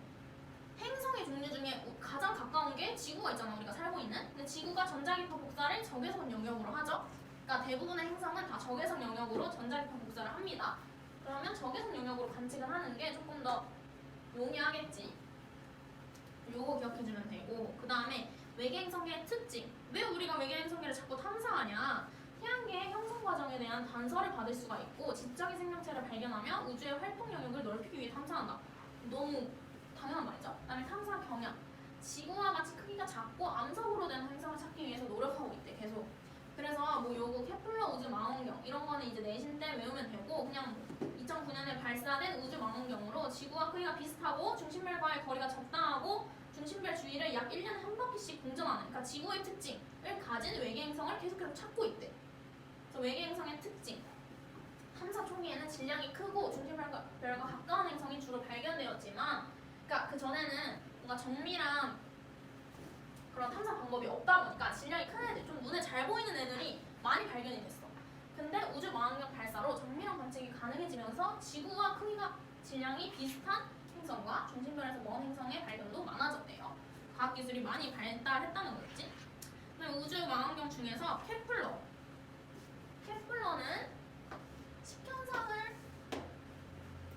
식현상으로 탐사를 하는 망원경입니다. 이것만 알아주세요. 2번 방법을 쓰는 망원경이 케플러 망원경. 그 다음에 뭐 케플러 전까지는 계속 시선속도 1번 방법으로 외계 행성을 발견했는데 2009년에 케플러가 발견된 이후부터는 2번 방법도 사용했대. 그래서 뭐 요거 쭉 읽어보면 되고, 이거 중에 3번 그래프 되게 많이 나오거든? 이런 식으로 시험에서 나올 거야. 근데 여기서는 이거 안 나올 거야. 그냥 이렇게 동그라미, 세모, 네모하면서 이렇게 경향만 주고, 뭐 동그라미는 어떤 방법이다, 세모는 식현상이다, 이런 식으로 보기 나올 거거든? 그럼 너네가 외워줘야 돼. 공정궤도 반지름이 짧을 때, 행성 질량이 클 때 어떤 방법이 유리한지를 알고 있어야지 점이 찍힌 요게 어떤 탐사 방법인지 적을 수 있겠죠? 그래서 대부분 보면은 다 빨간색 아니면 파란색이잖아. 대부분 식현상 아니면 시선속도 변화, 도플러 효과야. 그러니까 미세중력 렌즈 현상 엄청 적다 했지. 보라색인데 거의 없고, 직접 촬영 얘는 갈색인데 별로 진짜 없어. 한 5개만 이래. 근데 위치도 완전 여기야. 오른쪽 상단이야. 그러니까 공정궤도 반지름도 크고 질량도 큰, 제일 큰 애들만 직접 볼 수 있다는 거야. 좀 조그마한 애들은 다 이런 거 식현상으로 발견했대. 또 그냥 쭉 보시면 되고요. 그 다음에 여기 진짜 빨리 해야겠다. 그 다음에 여기 펴봅시다. 283쪽. 여기 잘 별거 없어서 제가 빨리 할게. 그 다음에 외계 생명체. 지금까지는 외계 행성계였고요. 이제 바뀌어서 행성이 아니라 생명체. 외계 생명체 뭐야? 이것도 태양계 밖에 있는 생명체를 말하는 거야. 지구가 아닌 다른 천체에 존재하는 존재하는 생명체. 이 외계 생명체가 존재하기 위한 조건, 여기 내용. 존재 필수 요소는 액체 상태의 물입니다. 여기 완전 별표. 사람이 음식 없이는 3주를 살 수 있는데 물 없이는 3일밖에 못 삽니다. 그 정도로 물이 생명체가 사는데 너무너무 중요한 필수 요소죠. 물은 비열이 커서 뭐 많은 양의 열을 오래 보존할 수 있고 좋은 용매로 생명체의 탄생과 진화에 필요한 환경을 제공한대. 당연한 거고. 그럼 생명 가능 지대라는 게 뭐냐? 중심별 주위에서, 그러니까 뭐 우리 태양계를 기준으로 하면 태양 주위에서 물이 액체 상태로 존재할 수 있는 거리의 영역을 생명 가능 지대라고 한대요. 그냥 이름값 하는 거야. 그래서 중심별의 광도와 생명 가능 지대를 보면 광도가 클수록 생명 가능 지대는 중심별에서 멀어지고 생명 가능 지대의 폭은 넓어진다. 그러니까 이런 거는 요걸로 생각해 보면 돼. 우리 뭐 캠프파이어 한다고 생각해 보면은 불이 엄청 크잖아. 그리고 여기 여러 명이서 이렇게 동그랗게 둘러왔잖아. 이게 너무 큰 불이 뜨겁기 때문에 가까이 있으면 엄청 뜨거우니까 어느 정도 거리를 유지하고 이렇게 있어야 되고 많은 사람들이 넓게 서 있을 수 있어. 근데 만약에 뭐 성냥불 이렇게 하나가 있다고 치면은 이걸로 내 몸을 녹이려면 최대한 엄청 가까이 붙어야겠지? 그리고 이 성냥불 하나로 멀리 있는 사람까지 따뜻하게 못 하잖아? 이거를 광도로 생각하면 돼. 그러니까 광도가 클수록 멀리 있는 사람까지, 그리고 폭이 넓게. 그리고 광도가 작을수록 폭이 좁고 뭐 중심별에서 가까워진다. 여기서 거리가 가까워지고 폭도 좁다.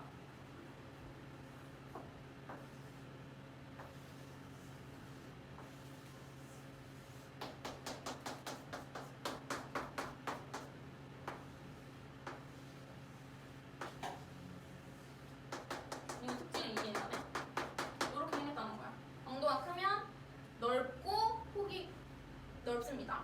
그리고 광도가 작으면 그 사이의 반지름이 작고 폭이 좁아요. 그래서 중심별은 대부분 주계열성이어야 돼. 그래서 중심별은 그냥 주계열성이라고 생각하는 게 좋아. 왜냐면 적색거성이나 초거성은 너무 불안정해. 그리고 너무 뜨고 광도도 너무 크고.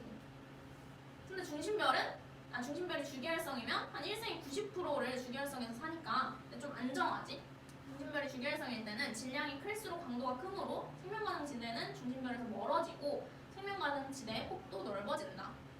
그 다음에 적색거성으로 진화할 경우, 이건 그냥 읽어보면 되는데 크기가 커지면서 광도가 커지니까 더 중심별에서 멀어지고 폭도 넓어질 거래. 그냥 그렇구나 하면 되고, 대부분 중심별은 주계열성이어야 합니다. 태양처럼. 그 다음에 여기서 생명 가능 지대를 보면은 수분지와 목토, 천해 중에서 지구밖에 없어. 지구. 대표적으로 금성과 화성을 보면은 금성은 태양이랑 너무 가깝기 때문에 물이 있긴 있어. H2O가 있긴 있는데 전부 다 기체로 존재해. 다 증발해서 수증기 형태로 존재하고요. 화성도 H2O가 있어. 근데 다 고체, 얼음으로 존재해.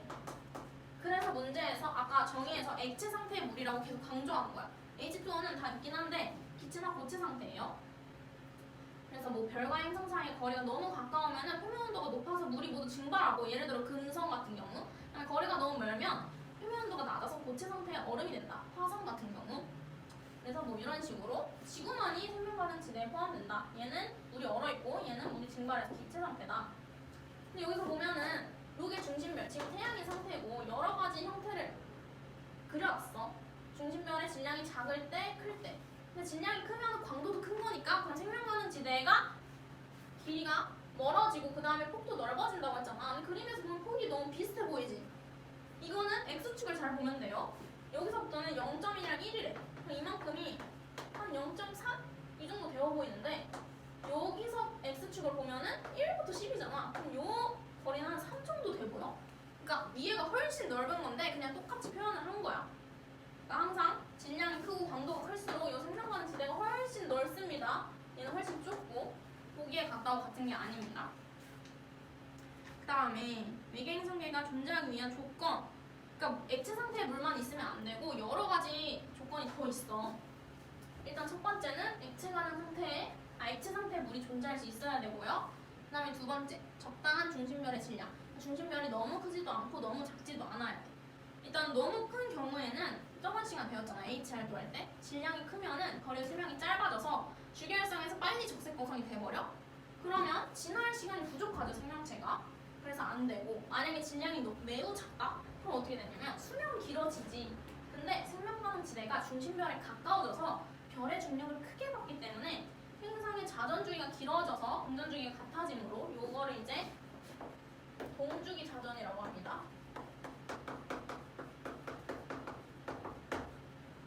낮과 밤의 변화가 없어져서 생명체가 존재하기 힘들다. 요거를 간단하게 설명하면 동주기 자전을 하는 게 달이야, 달. 지구가 이렇게 있으면 달이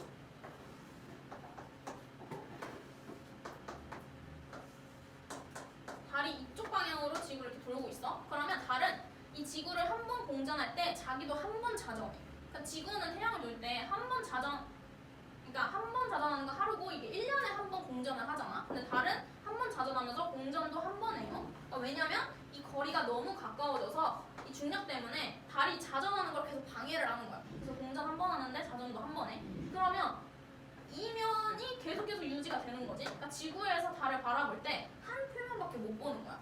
이런 게 동주기 자전이야. 그러면은 어떤 일이 일어나냐면 낮인 곳은 항상 낮이고 밤인 곳은 항상 낮인 거지. 그러니까 낮과 밤이 정해져 있는 거야. 뒤편은 뭐 항상 밤, 앞편은 항상 낮. 뭐 이런 현상이 일어나는 거지. 그럼 생명체가 당연히 존재하기 어렵겠죠? 동주기 자전을 하면은. 그러면 안 된다. 그 다음에 적절한 두께의 대기가 존재해야 된대요.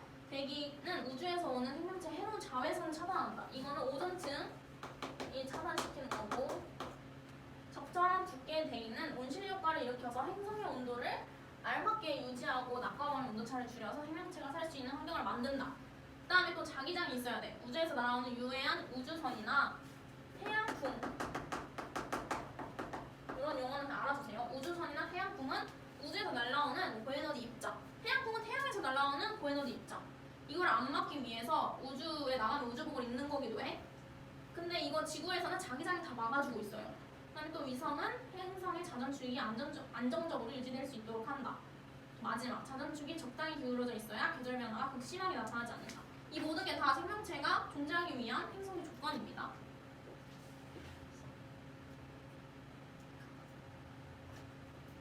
자, 그 다음에 진짜 찐 마지막. 여기까지 하면 끝.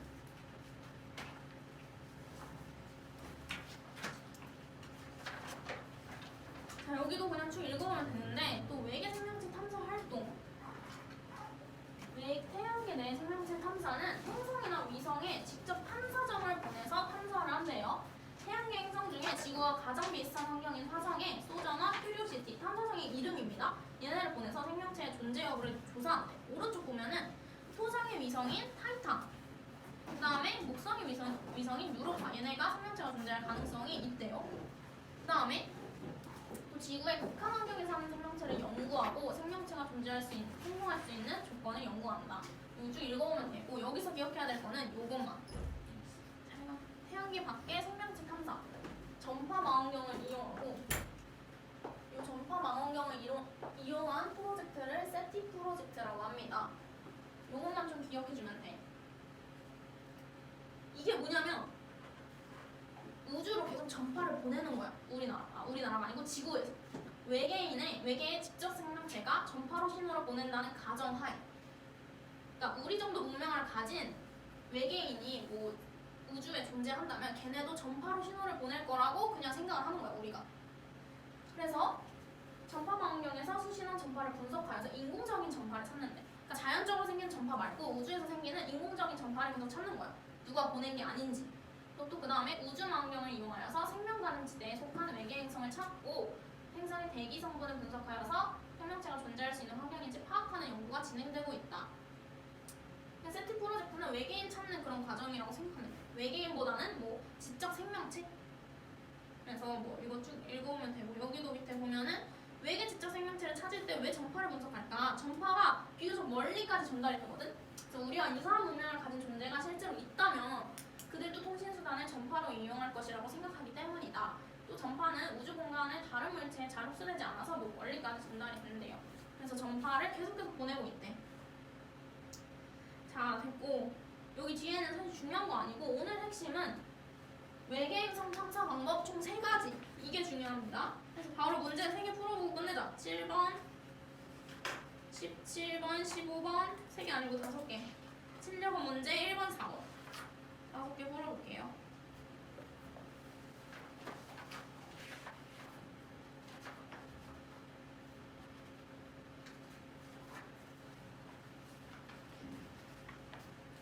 7번 봅시다.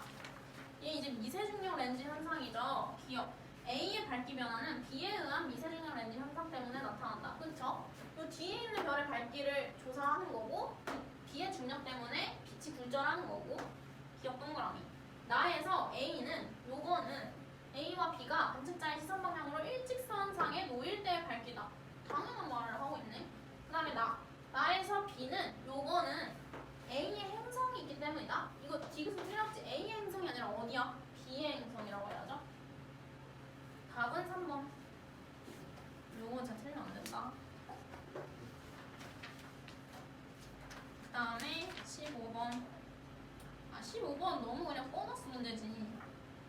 다 읽어보면은 존재하기 위한 조건. 표면 온도가 높아야 한다?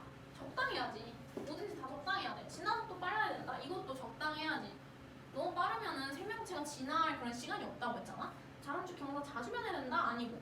고체 상태 아니고 액체 상태 물이죠. 그다음에 5번이죠. 5번. 적절한 두께와 조성의 대기가 있어야 한다. 5번. 너무 쉽고. 그다음 17번. 이거 생명과는 진짜 문제인데 요거는 사실 어려운 파트가 아니고 여기는 그래서 너무 쉬운 파트라서 적당히 공부하면 다 맞을 수 있어. 생명과는 진에는. 기억. 별의 광도가 클수록 수명이 짧다. 주기활성에서 광도가 크면 다 크다고 했지? 유일하게 혼자 짧은 거 그거는 수명이었어. 수명. 광도가 크면 수명이 짧다. 니은. 중심별로부터 생명가능 지대까지의 거리는 프로키온이 스피카보다 가깝다. 프로키온이랑 스피카 봐봐 위치를. 프로키온은 태양 정도 위치에 있고요. 여기 중간. 스피카는 저기 완전 왼쪽 상단에 있어. 그럼 스피카가 훨씬 더 큰 이 캠프파이어 불이라는 거야. 프로키온은 비교하면은 성냥불인 거고. 그럼 거리는 프로키온이 스피카보다 가깝다? 얘 맞겠죠? 이해되지? 그 다음에 디귿. 별의 질량이 매우 크면은 행성이 생명가능 지대에 있더라도 행성의 낮과 밤의 변화가 없어져. 이거 아까 뭐라 했어? 설명할 때. 이게 동주기 자전이었잖아. 동주기 자전을 할 때 조건이 뭐였어? 질량이 매우 작을 때. 크면 아니다. 그러니까 매우 크면은 생명가능 지대가 안 되는 이유가 수명이 너무 짧아서 빨리빨리 진화해서. 근데 매우 작으면은 생명가능 지대가 안 되는 이유가 동주기 자전을 해서 서로 잡아당기는 힘이 너무 커서. 3번이죠. 3번. 그 다음에 마지막 1번 말고 4번 먼저 할게. 얘는 조금 더 쉬워서.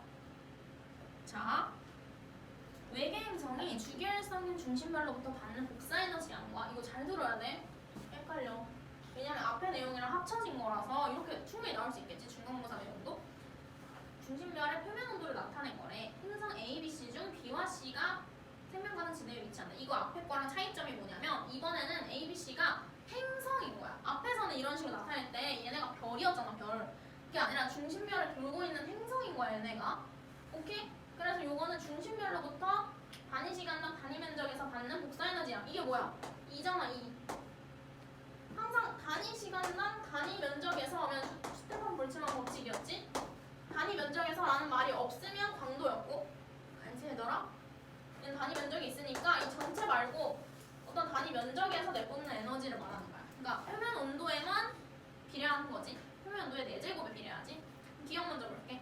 행성이 복사평형을 이룰 때 이건 당연한 거야. 복사평형 우리 배웠지. 들어오는 만큼 에너지도 똑같이 나간다. 그러니까 흡체일 때 표면 온도는 A가 B의 4배이다. 이거는 A랑 B를 보면은 중심별의 표면 온도는 5000켈빈으로 똑같은데 A랑 B 다른 게 뭐야? 중심별로부터 단위 시간당 단위 면적에서 받는 복사에너지야. 2가 다르지. 4배 차이 나잖아? 그럼 표면 온도는 몇 배 차이가 나겠어? 루트 2배 차이가 나겠지. 똑같이 4배가 아니고 표면 온도의 4제곱배가 차이가 나는 거니까. 오케이? 이거 4배 아니고 루트 2라고 적어주시고요. 이해되지? 그 다음 니은. 공전궤도 반지름은 B가 C보다 크다. 자, B랑 C 비교해봐. B랑 C는 중심별로부터 받는 에너지량이 똑같아. 그러니까 얘는 행성이라고 생각해야 돼. 지구나 수성, 뭐 금성 이런 애들이야. 얘네가 중심별에서 받는 에너지가 똑같아. 근데 B랑 C의 중심별의 표면 온도가 달라. 그치? 근데 에너지가 똑같으려면 어때야 돼? B가 더 멀리 있어야겠지. B의 중심별이 C의 중심별보다 온도가 높아. 근데 받는 에너지량이 똑같대. 그럼 B가 중심별로부터 더 멀리 떨어져 있다는 거야. 오케이? 이해돼? 그러면 반지름은 B가 C보다 크겠지. 이거 머릿속으로 상상이 돼야 돼. 중심별의 온도가 더 크니까 받는 에너지가 똑같으려면 긍정계도 반지름은 B가 더 커야 된다. 그 다음에 디귿. A의 중심별의 강도가 커지면은 A는 생명가능 지대에 속할 수 있다. 지금 A랑 B가 중심별의 온도가 똑같잖아. 그러니까 같은 중심별을 공유하고 있다고 생각해야 돼. 그러니까 뭐 태양을 공유하고 있는 뭐 금성, 지구 이렇게 생각하면 되지. 예시로 해볼게. 예시. 왜냐면 왜 금성이냐면 에너지 양이 더 많으니까 태양이랑 더 가까이 있겠지. 왜 지구냐면 생명가능 지대라고 했으니까. 문제에서 BC가 생명가능 지대. 근데 만약에 중심별의 강도가 커져. 그럼 태양이 조금 더 뜨거워지는 거야. 그럼 A가 생명가능 지대이겠어? 더 아니게 되는 거지. 차라리 강도가 더 작아지면 가능성은 있겠지. 그럼 더 커지면은 안 그래도 가까운데 강도도 커지면 아니죠. 그래서 답은 2번. 이해됐지 얘들아? 풀 수 있어야 돼. 이거 완자야. 숙제는 이것보다 훨씬 어려워. 그럼 찐막 1번만 하고 끝냅시다. 자, 요거는 살짝 어려워요.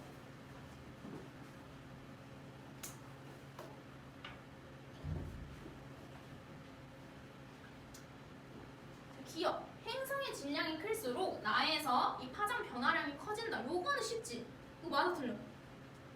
맞지? 이거 아까 내가 말했잖아. 질량이 클수록 도플러 효과가 더 잘 일어난다고 했지. 그러니까 크면 클수록 요 변이량도 커지는 거야. 질량이 클수록 이렇게 더 많이 변하는 거야. 여기서 여기로. 그러니까 기억은 너무 쉽게 할 수 있고, 그다음에 디귿 먼저 할게. 식현상을 이용하여서 행성의 존재를 확인할 수 있다. 이거 맞아 틀려? 맞아? 맞지? 왜냐면 도플러 효과는 나란할 때 볼 수 있는 거니까. 식현상도 나란할 때 가능하니까 항상 이 1번이랑 2번은 같이 볼 수 있어. 나란할 때 가능한 거니까. 아, 그럼 3번도 가능한데 3번은 어느 나란하거나 수직하거나 전부 가능하니까. 근데 일단 기억 디귿은 맞아. 3번 아니면 5번이겠네. 니은을 한번 볼게. 자, 니은에서 이 행성이 이렇게 이동을 하니까 D는 일단은 여기로 가고 있겠네. 이런 건 할 수 있어야 돼. 요 체크했어? 그 다음에 내가 아까 항상 말했지. 행성이랑 중심별은 일직선상에 위치한다고. 그러면 이 행성이 D를 지날 때는 중심별이 어디에 있냐면 여기에 있는 거야. 그거 알아야 돼. 시소라고 했어. 시소. 요렇게. 그럼 중심별은 항상 행성이랑 이동 방향이 반대라고 했지? 걔 어디로 가고 있어? 요렇게 가고 있는 거야. 여기까지는 적어야 돼. 그럼 내가 저 너무 작으니까 좀 확대해서 그려볼게. 오늘도 작게 그려놔. 이렇게 있을 때 나 이거 중심별 파트 여기 그리는 거야. 여기를 그려볼게. 여기가 막국지각이니까 여기 30이겠지. 여기 밑에 여기도 30이니까.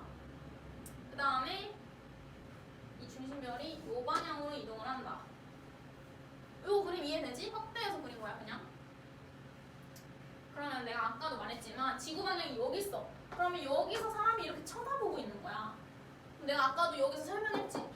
얘가 이렇게 위로 움직이는 건 중요하지 않고 나는 이 X방향 얼마나 가까워지는지 멀어지는지 여기서 바라보면 그것만 중요하다고 했잖아. 그럼 여기서 중요한 거는 이렇게 내려가는데 이 아래로 얼마나 내려가는지 중요하지 않아. 얘가 궁금한 거는 내 눈으로 얼마나 가까워지냐. 요 길이가 궁금한 거라 했어. 그래서 이렇게 항상 직각삼각형 그려줘야 돼. 요 길이를 찾기 위해서. 오케이? 그래서 내가 이 길이 구하는 법 아까 설명했지. 여기가 30도면은요. 얘는 닮음이기 때문에 여기는 60도예요. 그쵸? 그럼 항상 요 시선 속도를 여기를 V라고 해. 그럼 내가 알고 싶은 얼마나 가까이 오냐? 요거는 V 코사인 60이라고 표현을 합니다. 그러면 2분의 1 V겠죠? 그러니까 이쪽으로 가는 속도가 V라면은 이렇게 내 쪽으로 다가오는 속도는 이 V의 절반 정도라는 거야. 오케이? 이거 판단할 수 있어야 돼. 항상 내가 바라보는 방향에서 얼마나 가까워지는지 멀어지는지 이게 중요한 거야. 그래서 직각삼각형을 항상 그려줘야 돼. 이 X 방향, 이 밑면의 길이가 중요한 거야. 아, 그러면 2분의 1 정도의 속도로 다가오고 있구나. 2분의 1 V로. 여기 밑에 한번 적어놔. 파장 변화량은 뭐에 비례하냐면요.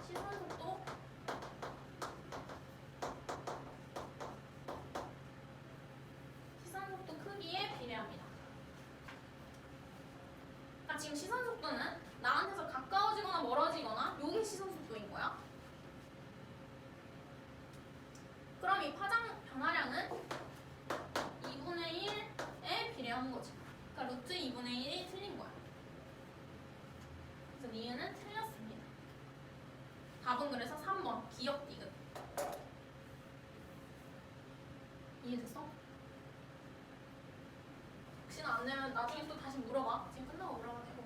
여기까지 할 거고요. 오늘 시간이 없어서 기출도 못 풀어주고 그랬는데 시간 날 때마다 풀어줄게. 여기 문제가 엄청 많아서.